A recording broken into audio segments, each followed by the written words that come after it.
Hey everyone, welcome in CLAT point. Let's start today's the Hindu news discussion, जो कि CLAT, AILET, CLAT PG, एनालिसेट and other law entrance test आप देंगे, आप लोगों के लिए इंपॉर्टेंट हो सकता है। बिना समय गंवाए बढ़ते हैं आगे एंड शुरू करते हैं हमारे आज के सेशन को। आज हमें काफ़ी अच्छे अच्छे एडिटोरियल्स डिस्कस करने हैं, जैसे कि एक अभी एनडीटीवी में क्या चल रहा है ना, पूरा डिटेल में मैं आपको समझाऊंगा और आपको पूरी चीज़ अभी के अभी यहीं पे समझ में आ जाएगी। इस आर्टिकल को थोड़ा बहुत डिस्कस करेंगे। रमन्ना जी अभी रिटायर हो रहे हैं और उन्हीं के ऊपर ये आर्टिकल आया हुआ है। इसके अलावा यहाँ पे जापान से रिलेटेड एक न्यूज़ है, तो वो भी हम डिस्कस करेंगे। देन यहाँ पे सोप्स फॉर वोट्स करके जो आर्टिकल है, ये ऑलरेडी हमने डिस्कस किया हुआ है, थोड़ा सा इसको देख लेंगे। ठीक है, चलिए फिर आगे बढ़ते हैं, शुरू करते हैं हमारे आज के सेशन को। आगे बढ़े उससे पहले क्लैट का हमारा नया बैच जो है वो 1 तारीख से शुरू हो रहा है, 1 सितंबर से शुरू हो रहा है। क्लैट यूजी 2023 का आप चाहें तो इस बैच में एनरोल कर सकते हैं। For CLAT PG also achievers batch is going to start. Analyst के लिए ब्रह्मास्त्र बैच शुरू होने वाला है। क्लैट यूजी 2024 के लिए अवेंजर बैच शुरू हो रहा है। क्लैट पीजी 2024 के लिए चैंपियंस बैच शुरू हो रहा है। आप चाहें तो हमारी मैजिक बॉक्स को अपने घर मंगवा सकते हैं, 7 बुक्स प्लस 50 मॉक्स आपको इसमें मिलेगा।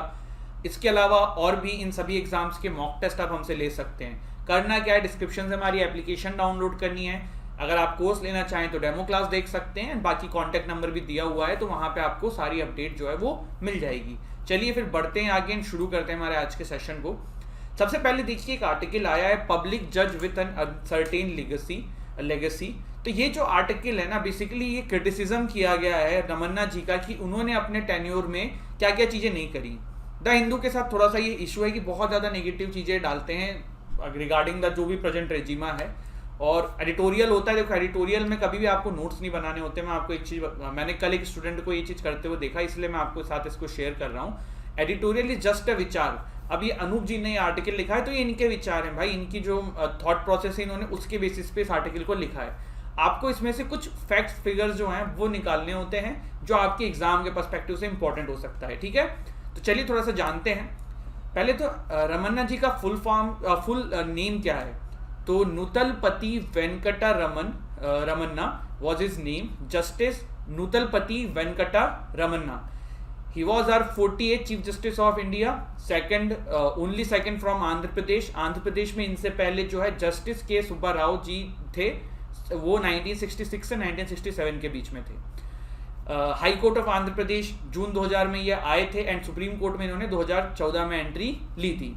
अब देखिए, इसमें काफ़ी सारे इनका क्रिटिसिज्म किया गया है बाय द राइटर। जैसे कि सबसे पहली चीज़ राइटर ने उठाई है कि रमन्ना जी ने अपने फेयरवेल स्पीच में ये चीज़ बोली, एक्नॉलेज किया एंड अपोलोजीज भी मांगी for the breakdown of the listing and posting of the cases. ये क्या होता है, listing and posting of the cases मतलब कौन सा केस लगेगा, कौन से जज के पास जाएगा, तो इस चीज़ के ऊपर।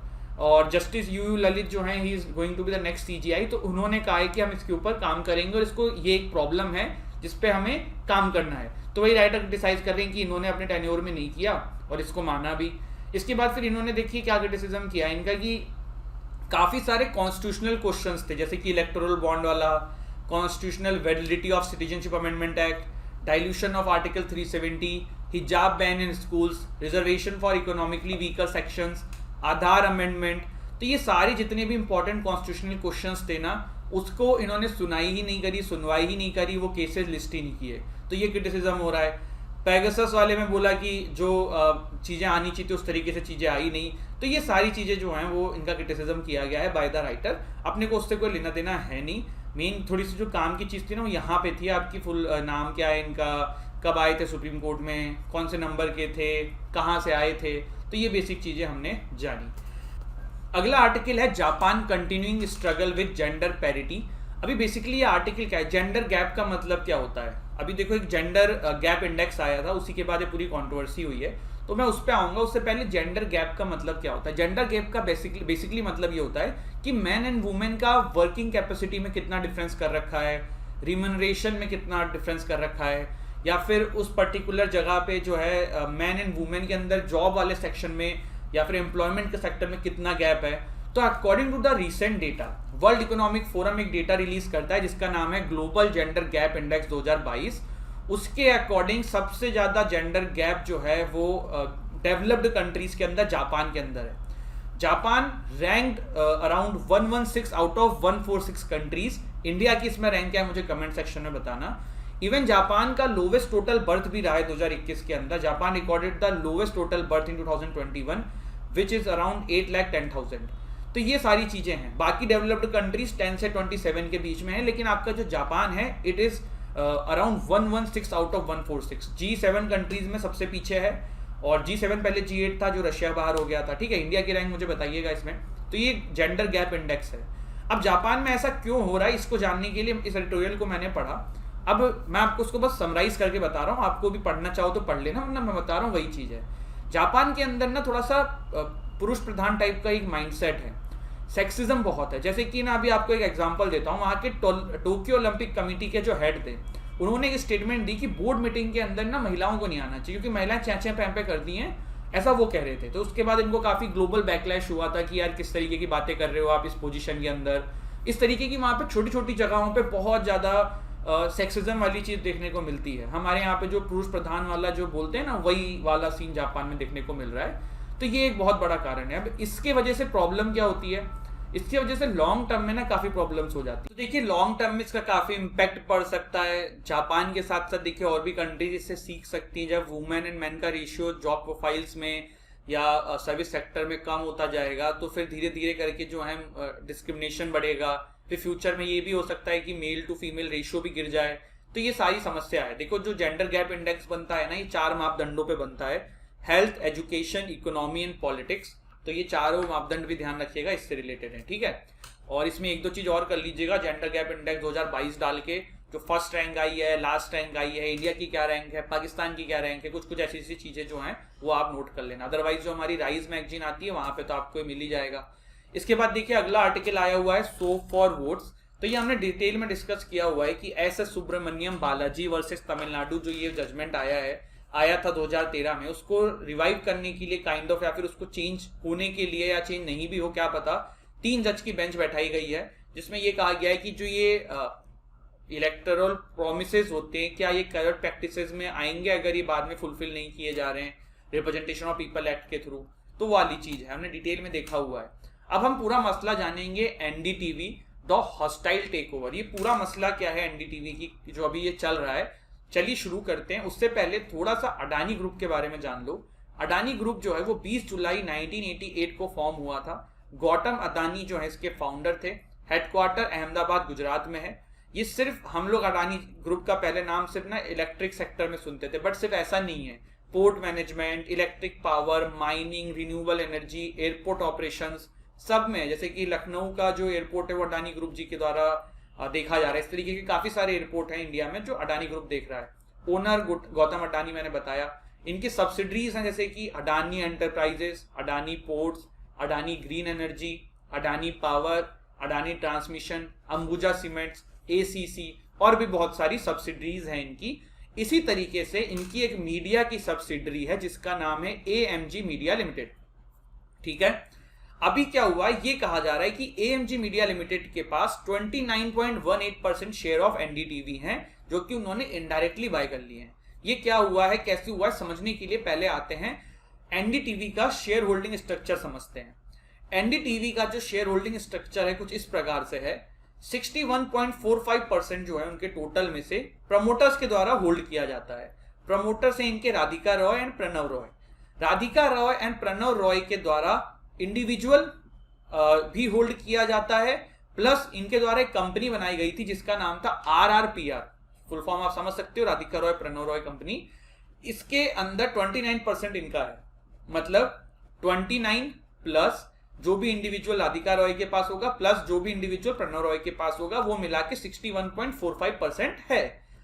RRPR के जो 29% थे ना, वो कुछ समय पहले VCPL करके कंपनी है, विश्व प्रधान कॉमर्शियल प्राइवेट लिमिटेड, उन्होंने खरीद लिया था। ठीक है, अब क्या हुआ, एएमजी मीडिया लिमिटेड ने ये 29.18% शेयर जो है वो 1.14 बिलियन रुपीस में VCPL से खरीद लिया। समझ में आया? इनके शेयर जो कि एनडीटीवी के प्रमोटर्स के शेयर थे, हाफ आप कह सकते हो, जो RRPR कंपनी के अंदर थे 29%, वो VCPL ने खरीद लिया। VCPL ने वो शेयर ट्रांसफर कर दिए एमजी मीडिया लिमिटेड को फॉर 1.14 बिलियन रुपीज। ये चीज समझ में आई। तो इस वजह से 29.18% शेयर जो है आज की डेट में अडानी ग्रुप जो है एनडीटीवी के होल्ड कर रहा है। अब एक और प्रॉब्लम है, एक और प्रॉब्लम आपने सुनी होगी कि अडानी जी ने यह भी कहा है कि हम 26% और लेना चाहते हैं। उन्होंने एक ओपन ऑफर दिया है। तो ओपन ऑफर क्या होता है? देखो आज की डेट में एनडीटीवी के एक शेयर की वैल्यू है 376 रुपीज, ठीक है। ओपन ऑफर में ये होता है कि सामने वाली पार्टी जो है वो ये कह देती है कि हम आपके शेयर को इस प्राइस पे खरीदना चाहते हैं इतने %। तो अडानी जी ने जो है वो एक शेयर की वैल्यू बताई है 294 और इस हिसाब से 26% शेयर खरीदने के लिए उन्होंने कहा है 493 करोड़ रुपीस देने को तैयार है। समझ में आया? ओपन ऑफर क्या है? 29.18% तो MG media limited already hold करता है। साथ ही साथ उन्होंने ये कहा है कि हम 26% और खरीदना चाहते हैं, 493 करोड़ रुपीस हम आपको देंगे। पर शेयर 294 रुपीज, जिसका मार्केट वैल्यू अभी 376 रुपीज पर शेयर है। थोड़ा सा और समझ लो, ये नंबर ऑफ टोटल शेयर्स हैं। अब इसका आप निकाल लो 26%, तो आई थिंक कुछ करोड़ में होगा, 1 करोड़ समथिंग इस तरीके से, है ना। तो उतने शेयर खरीदना चाहता है कौन? अडानी ग्रुप। और तो ये अगर खरीद लेंगे तो 50+ हो जाएगा अडानी ग्रुप का। फिर तो ओनरशिप प्रॉपर्ली एनडीटीवी की जो है वो इनके पास आ जाएगी। और फिर क्या होगा? फिर एनडीटीवी पे वो होगा जो अडानी जी चाहेंगे। तो ये अभी पूरी बात जो है वो आपके सामने है और यही पूरा मसला हम देख रहे हैं, ठीक है। आई होप ये क्लियर हुआ हो। सुब्रमण्यम बालाजी वर्सेस तमिलनाडु वर्डिक्ट क्या है? इसको हमने ऑलरेडी बहुत बार डिस्कस किया हुआ है कि जो सेक्शन 123 ऑफ आरपीए एक्ट है वो लगेगा नहीं लगेगा। 2013 का वर्डिक्ट था, उसमें अब चेंज करने के लिए 3 जज की बेंच बैठेगी। चेंज करती है नहीं करती, ये देखने वाला विषय रहेगा। आगे बढ़ते हैं, आज की कुछ न्यूज डिस्कस कर लेते हैं। Congress to elect its president on October 17, ठीक है। पॉलिटिकल न्यूज है, क्या हो रहा है देश दुनिया में पता होना चाहिए। डेटा प्रोटेक्शन बिल अभी सरकार ने वापस ले लिया था। सरकार का यह कहना है कि जो बजट सेशन आएगा फरवरी में, उसके अंदर हम इस बिल को फिर से लेके आएंगे रिफॉर्म्स करके। तो ये चीज सामने आई है, ठीक है। ये वाली न्यूज हमने ऑलरेडी डिस्कस की हुई है। हमारा जो इंस्टाग्राम पे करंट अफेयर का डेली पोस्ट डलता है, तो वहां से भी आप इसको कवर कर सकते हैं। अब Tamil Nadu fishers arrested by Sri Lanka navy, ये पूरे साल भर की एक ट्रेंडिंग टॉपिक रहता है। हमने डिटेल में पहले भी डिस्कस किया हुआ, एक बार आज और रिवाइज कर लेते हैं। देखिए, तमिलनाडु ये रहा और ये रहा श्रीलंका। यहाँ बीच में इंटरनेशनल मैरीटाइम बाउंड्री है दोनों कंट्री के बीच में। इंडिया एंड श्रीलंका की जो इंटरनेशनल मैरीटाइम बाउंड्री है ना, काफी सारे तमिल जो मछुआरे होते हैं वो इस मैरीटाइम बाउंड्री को क्रॉस कर देते हैं। मान लो ये है, एक हाइपोथेटिकल खींचा है मैंने, ये इस तरीके से है, मानना बहुत ही हाइपोथेटिकल लाइन है, इसको उस पर मत लेना कि बिल्कुल यही होगी, ठीक है।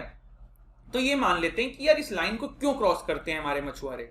तो देखो बात क्या है ना कि इंडिया के साइड में जो मछली की क्वांटिटी है, क्वालिटी है, दोनों बहुत कम हो चुकी है, क्योंकि इधर मछुआरों ने बहुत ज्यादा मछली ऑलरेडी काफी समय से पकड़ ली है।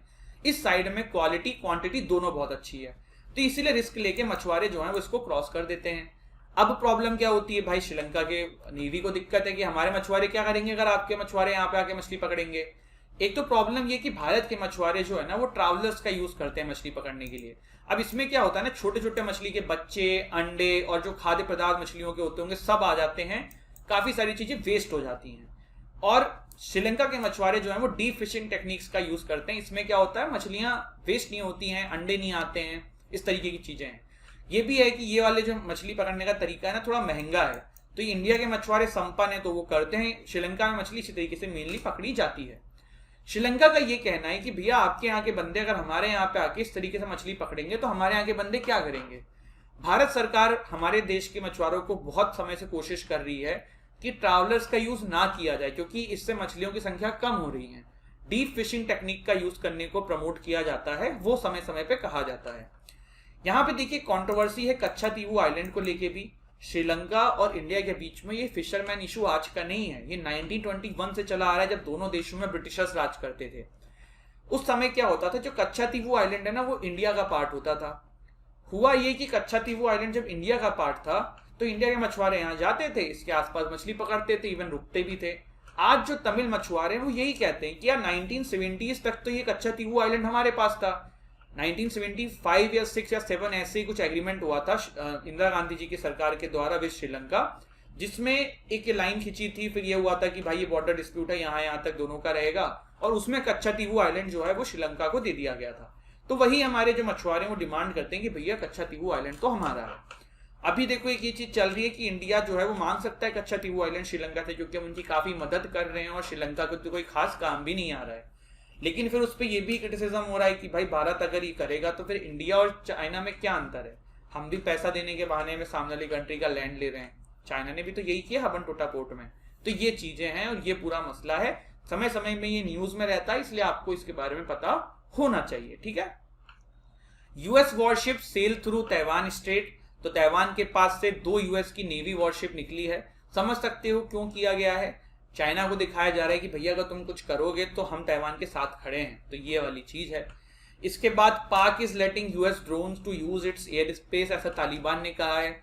हमने देखा था कि अलकायदा के जो लीडर थे उनको मारा गया था यूएस के ड्रोन के द्वारा, और उसमें जो जगह यूज हुई थी वो पाकिस्तान की यूज हुई थी। अब ये तो बिल्कुल ऑब्वियस सी बात थी, पहले भी सबको पता थी ऐसा हो रहा है। और पाकिस्तान यूएस की मदद क्यों करता है, सिंपल सी बात है भैया, इनको पैसा चाहिए। आईएमएफ पहले इनको लोन नहीं दे रहा था, पर जैसे ही ये घटना घटी उसके 2 से 3 दिन के अंदर आईएमएफ ने ग्रांट कर दिया लोन। तो ये पूरा मसला है, पाकिस्तान जो है वो यूएस के ही पैसों पे पल रहा है, जो एक्चुअल एक बात है। तो ये इसलिए ये चीज सबको पता थी, तो वही अभी तालिबान ने भी कहा है। इसके अलावा ये न्यूज देखी हमने, फिशरमैन इशू को समझा, देन हमने यहाँ पे एक पूरा एनडीटीवी का मसला डिटेल में समझा है। इसके अलावा हमने एडिटोरियल डिस्कस किया रिगार्डिंग जापान में जो जेंडर गैप इंडेक्स आया है, रमन्ना जी पे एडिटोरियल आया था। दिस इज इट, यही था हमारा आज का सेशन। वीडियो अच्छी लगी हो तो लाइक करना, चैनल को शेयर करना, चैनल को सब्सक्राइब करना। थैंक यू सो मच, हंसते रहिए, मुस्कुराते रहिए, पढ़ाई करते रहिए। जय हिंद, जय भारत।